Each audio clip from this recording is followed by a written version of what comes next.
Okay, great. Okay, let's start with let's actually just start right, let's just jump right in with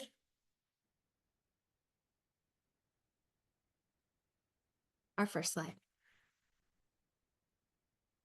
Colloquium mentioned Brene Brown and her work, specifically Brene Brown. Her current book is called Dare to Lead. And Brene Brown, Dr. Brene Brown, is this powerhouse researcher, and she's famous for her TED Talk on the power of vulnerability. Her insight is largely valuable to this entire conversation that we're having about courageous leadership. And what I want to talk about today is how clear communication is actually one of the most profound acts of kindness that we can give to not only others, but also to ourselves. And, I want to emphasize, I live my life as the experiment. So, if I'm working on this topic, I'm also trying to see where all of these lessons apply in the classroom, in my community, but also at home. So here's my story. My husband, Ryan, and we like to host events. So we were planning to host an event Sunday, so very recent.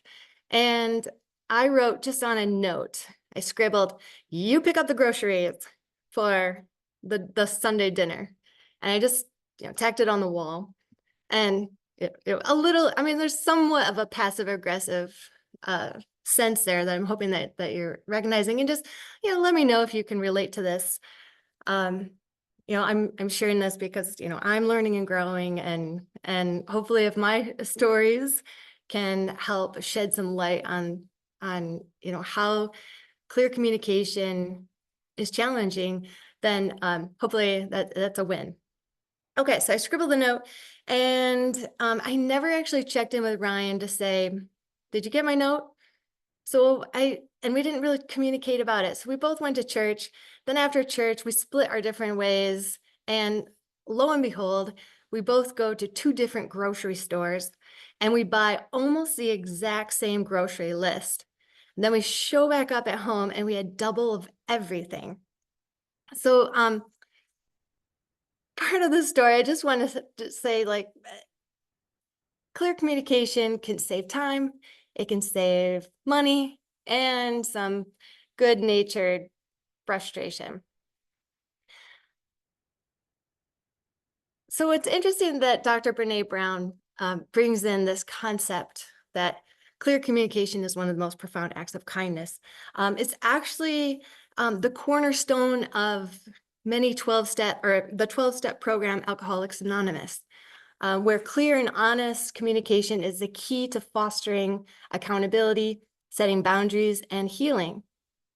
So Brene did popularize this phrase, but the belief of clear communication as an act of kindness echoes through various fields, from leadership to recovery.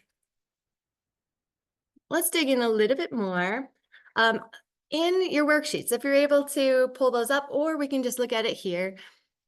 I want to just take a moment. We've had many sessions today that are helping us to do some self-reflection and self-awareness. And in this time, if you could think about a time that communication broke down. So think about a project or a work relationship or a personal experience.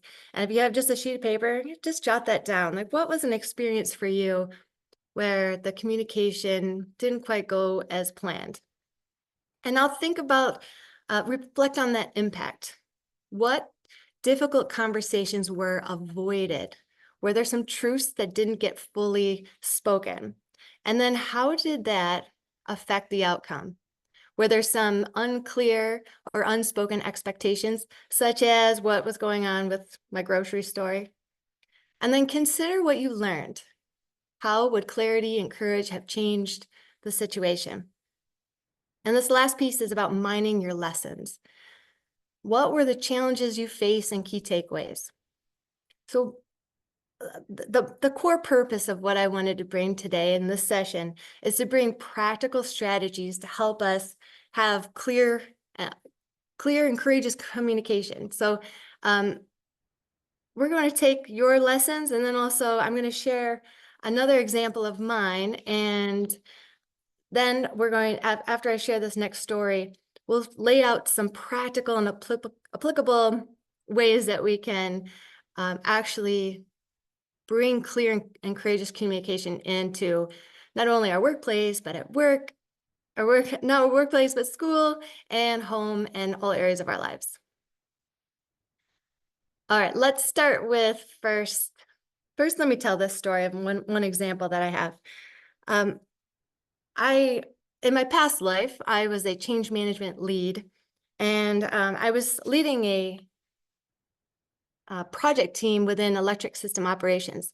It was a high pressure project, and what was difficult, we were consistently missing milestones, and I noticed there was tension that was rising. And everything seemed fine. We were meeting on a regular basis.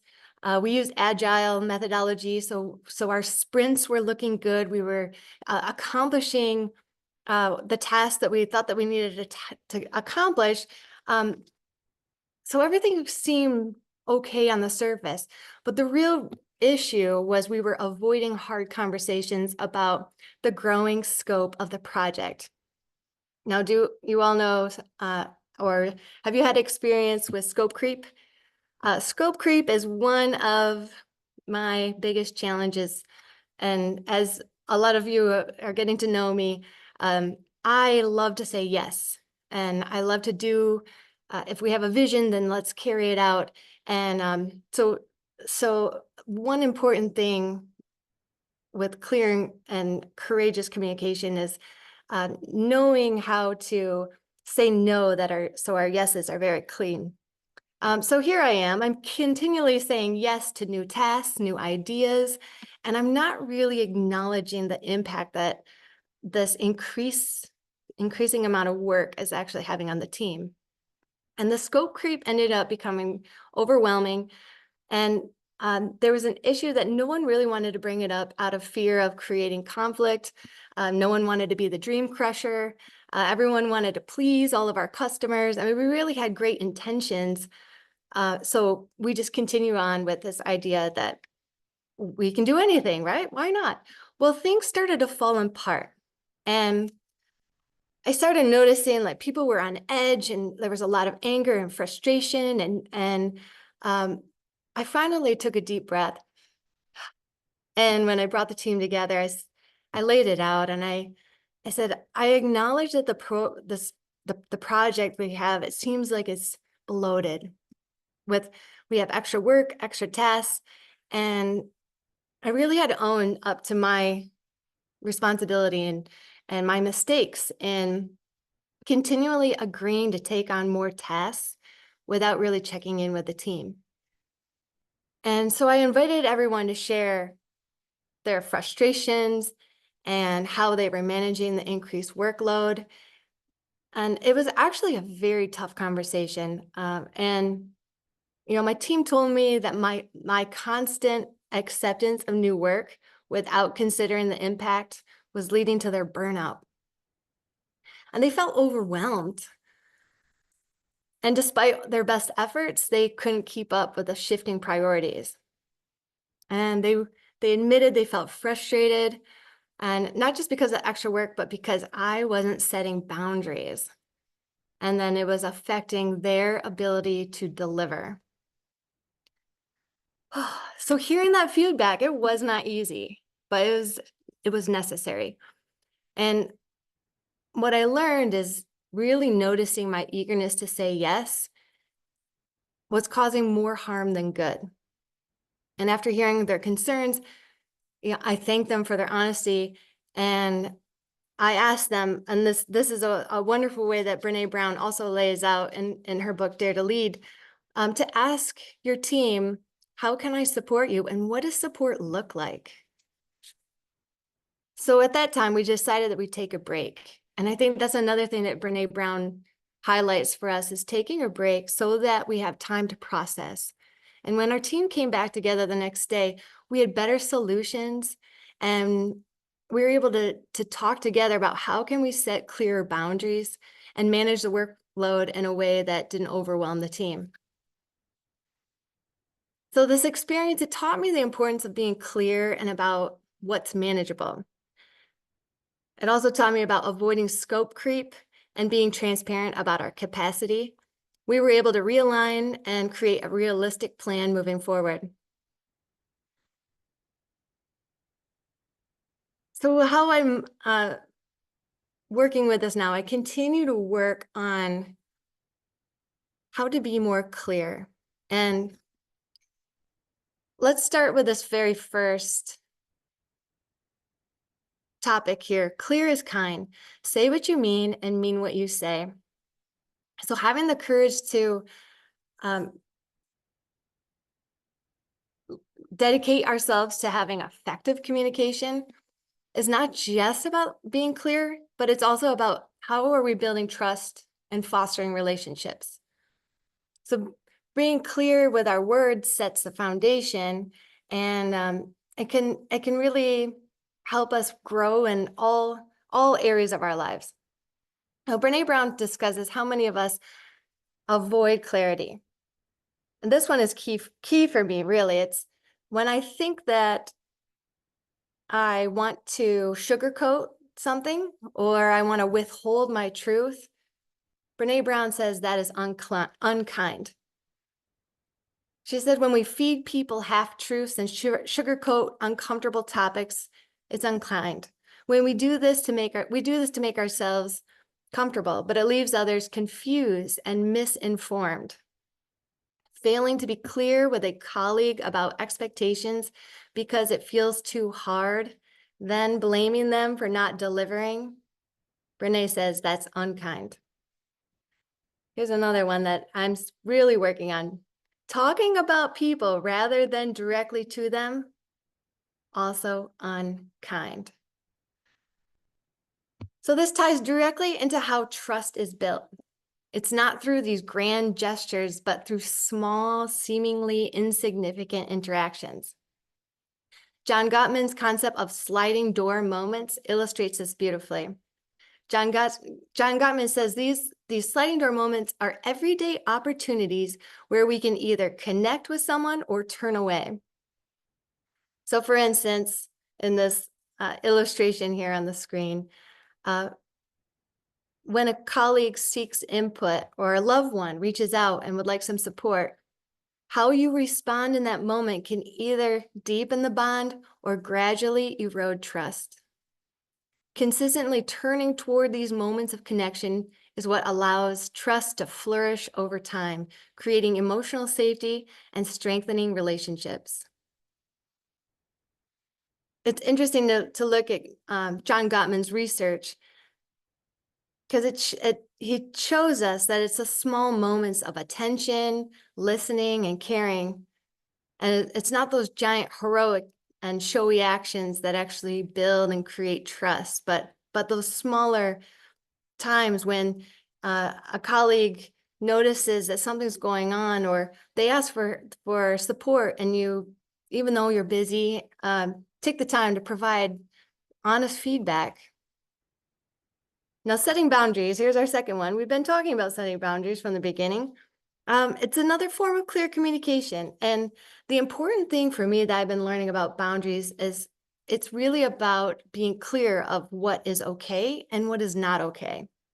And ensuring that, and one of the assignments I've done in my leadership work is likes and dislikes. And so I would set a timer on my phone, and every few minutes, I would either write like what I like, what I don't like. And then it was really a revealing, engaging exercise to dig into what matters most.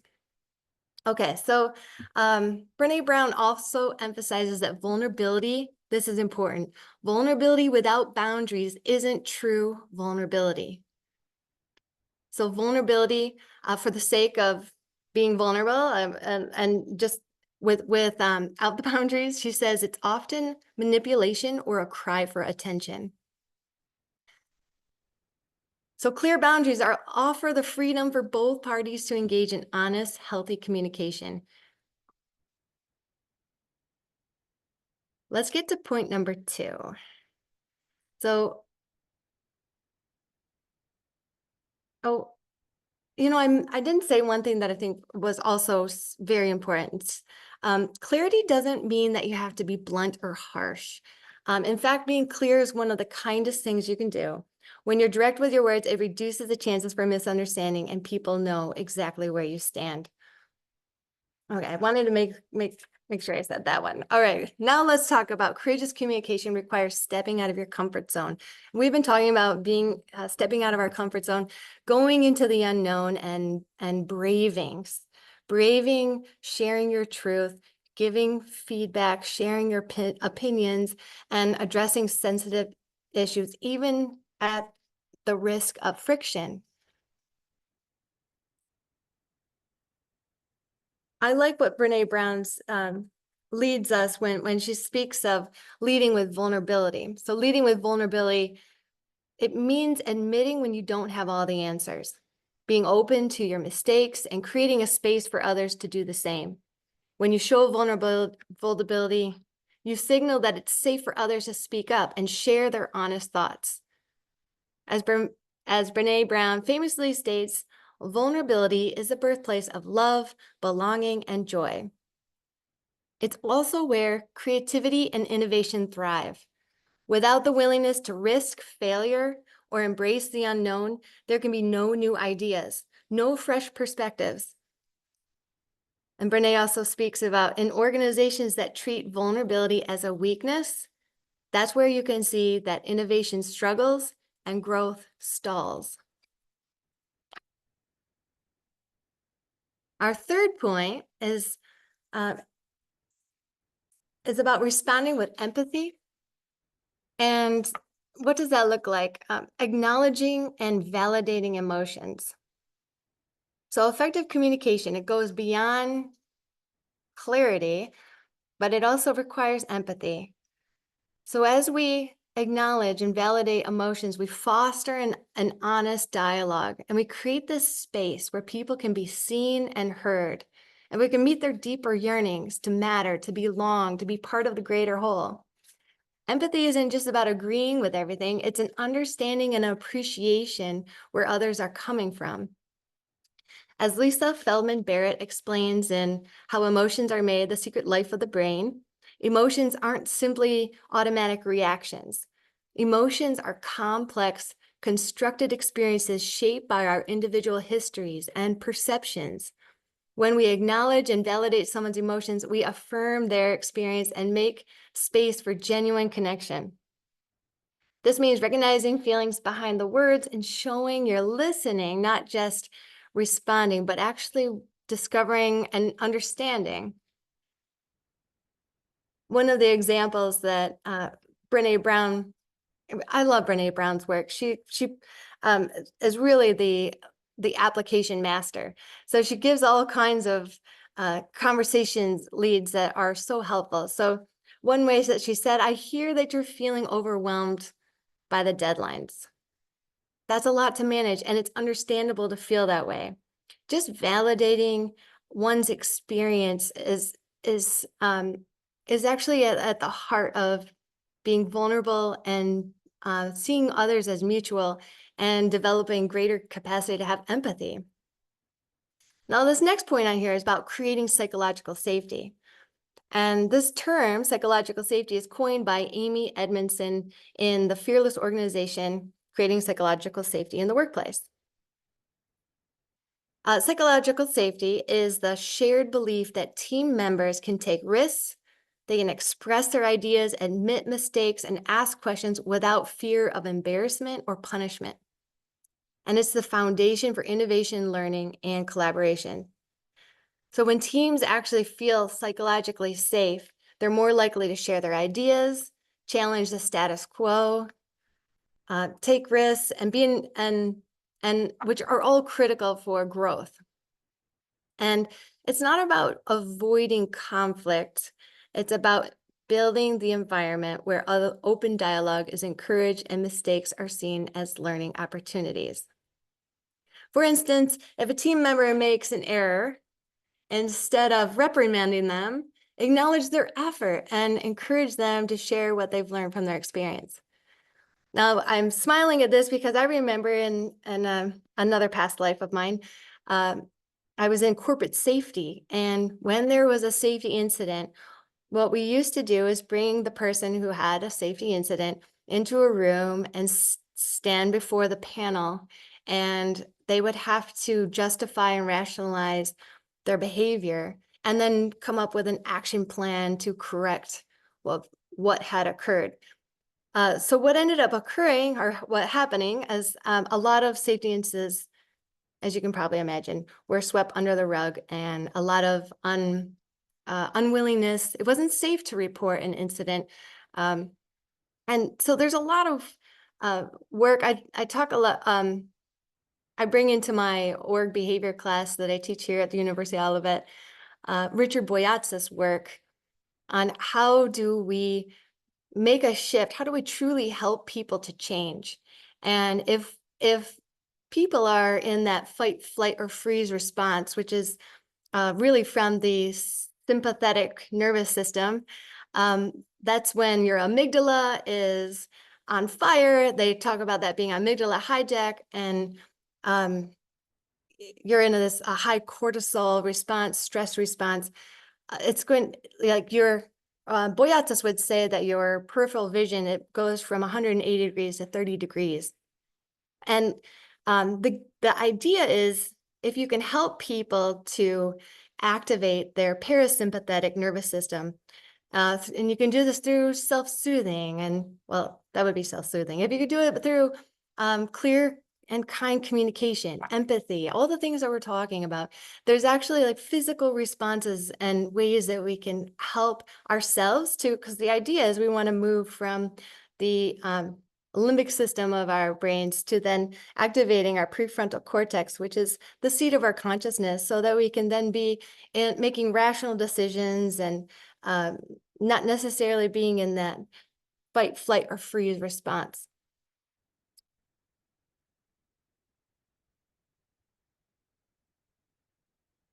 Okay, let's move on to the next one. Our final thoughts. Final thoughts. So as we look at adopting a mindset that clear is kind, Brene Brown suggests that we make a commitment to being honest and direct. Really, truly looking at, and I'm pausing because it's such a self-awareness and it's personal responsibility. I mean, this is where, yeah, I've really been looking at my own responses to, um, you know, sometimes I'll want to, you know, dissect or analyze situation, right? That's what I do. I'm constantly looking at, you know, what's the psychology, what's the behavior, what's going on, and um, if I'm talking about a person, this is where I'm coming now, but if I'm talking about a person and I'm not willing to bring it to them directly, then I'm actually out of integrity, because I'm committing to have honest and direct communication. And it doesn't mean that I'm coming across, and I think that's number 3 there, use kindness in my delivery. I'm looking at how I have a belief system of being brutally honest. And I'm really looking at, where did that come into play? And I often say to my students, well, we want to be saying, say what we're thinking and feeling in the moment. Well, also, we want to be looking at toward the higher vision. So there may be something that we're upset about, right? The deadlines are always shifting and there's too much work, or I mean, even today we lost power so we could be complaining about that and we could be blaming. But instead we can acknowledge, I felt really scared when we lost power today. And I called my buddies at Consumers Energy, and I felt more secure that we weren't alone and on our own. And it felt like we were part of a community, and that mattered. And we were resilient on our own because we had the technology to move on, and we called our friends in our network. And I just think that the skills that we're discussing today on this colloquium is so key to how we're evolving in the time and, how we are and who we are as human beings on this planet. I like that second one, embrace the suck. Now, that's strictly from Brene Brown. Embracing the suck is her way of saying, embrace the discomfort and move toward what feels scary, and reach out when it does feel scary. Then let others know this conversation feels scary. I feel scared on this project. I can go back to my first story with my husband. It was a problem because I felt alone and on my own, and I didn't really let him know what I needed. I needed support. And sometimes you just get going, right? You can imagine me just going, doing my millions of things, saying yes, without realizing that I'm overwhelmed. And all of a sudden I'm on a tree limb on the end, and I look back and it looks like I just cut off my limb. So we're trying to create greater safety and nourishment for ourselves so that we can go out in the world and be courageous leaders. I love this piece about setting clear boundaries, being curious, asking questions. So some in those feedback sessions, even just saying, say more. How does that look to you? And if you go to the worksheet that I posted, there's all kinds of rumbling starters that Brene Brown has provided for us. And our book is fabulous. And she has so many TED Talks and YouTubes. It's a beautiful place to continue sharing. We're actually doing a professional development series here at the University of Olivet. So we really, really, as you guys know, we love this work. Okay, the last one, address issues sooner. Sometimes I think that something will occur and I'll just kind of tuck it away, and I think that I'll get back to it later. Brene Brown is really encouraging us, if something occurs, you have a gut clench. So really being self-aware of what is going on inside your body, that will be the indicator that there's something that you would like to bring up. I don't like something, something feels out of character, something feels off, outside of our values. Those are the moments to just take a break, hold on, find the person that interaction happened with, and kindly say, hey, do you have a minute? I would like to talk to you about what I experienced in our meeting. And from that point on, you could share openly on your heart of, this is what occurred. I felt hurt. I felt alone. I felt like I didn't know where we were going. And I would actually like to have greater security and be on the same page with you, something like that. And because, right, the other piece was a vision of what kind of partnership are we building together and setting the vision. So we've been talking about setting vision today, and it all comes to play together in these skills. Okay, so I think that is the end of my presentation on courageous, or on clear and courageous communication.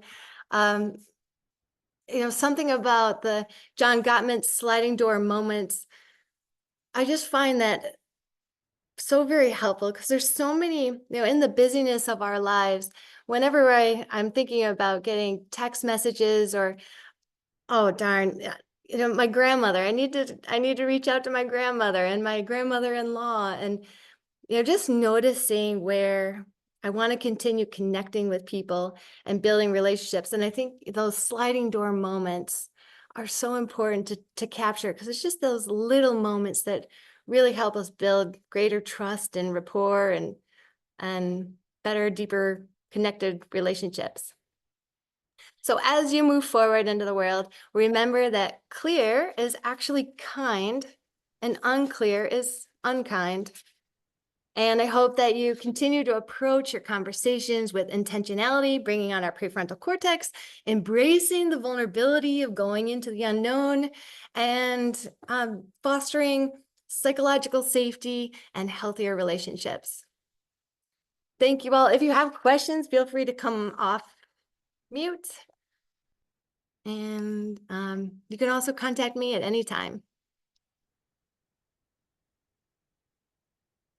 Joy, while we're waiting for folks to pop in with questions, actually, let me look and see if there's something that I can do for them to give them that option. No, I don't see anything in Q&A right now, but as we're waiting, oh, Elizabeth. Elizabeth. So can we, let me see if I can unmute her.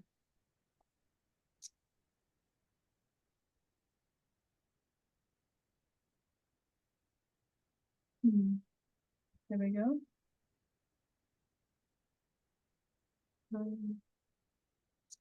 You can it says you can unmute. Did you try to unmute? Oh, now I can. Before. I just wanted to say I really appreciate this whole subject. Communication has always been an interest of mine through my education and especially my master's program. And have you found, though, as far as communication, does that differ when you go male female or other ways of breaking down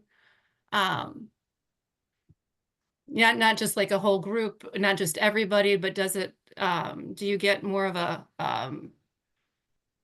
difference in communication clarity when you're looking at different kinds of groups, whether it's male female or however else that you could break that down? Thank you, Elizabeth. I'm thinking of two things. First, I'll bring up Alison Armstrong. I really love her work, partnering with the opposite sex. She also does Keys to the Kingdom. She's constantly looking at how can males and females value the differences between each other and work better, work as team, better relationship with each other. One of the things that struck me with Alison Armstrong, she would talk about between male and female, that often women would see males as almost more like as a girlfriend. And I'm going to tell my girlfriend, when we're with our girlfriends, we tell our girlfriends everything, right? We tell them all our stories. And it's a lot of drama. We love to tell the story, be in drama. But then what sometimes occurs that is difficult is we get caught in that drama triangle, which is Stephen Cartman's transactional analysis is a whole nother realm. But the idea with the drama triangle is if I'm the victim and I'm blaming or persecuting someone else, I'm not taking personal responsibility. And we say we share that with our guy, friend, husband, partner, and then he takes on the role of, I'm going to be your rescuer and I'm going to tell you how to fix your problem. Well, Joylyn, if you only would have had this clear communication, then or set boundaries or said no, and then all of a sudden I'm feeling resentful. So Alison Armstrong suggests, guys, if you can just hold the trash can for your ladies and just let the ladies pour it all out without trying to rescue or solve their problems. Like truly, and this is Carl Rogers, truly see human beings as whole and complete and perfectly capable of solving all their own problems. How's that, Elizabeth?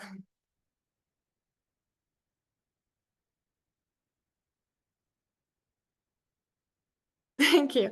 It also made me laugh because I was thinking about a time I went this is before, Kelly, you'll like this one. This is before I started doing my deep women's work to like fully like embrace being a feminine power presence. And what does that really look like?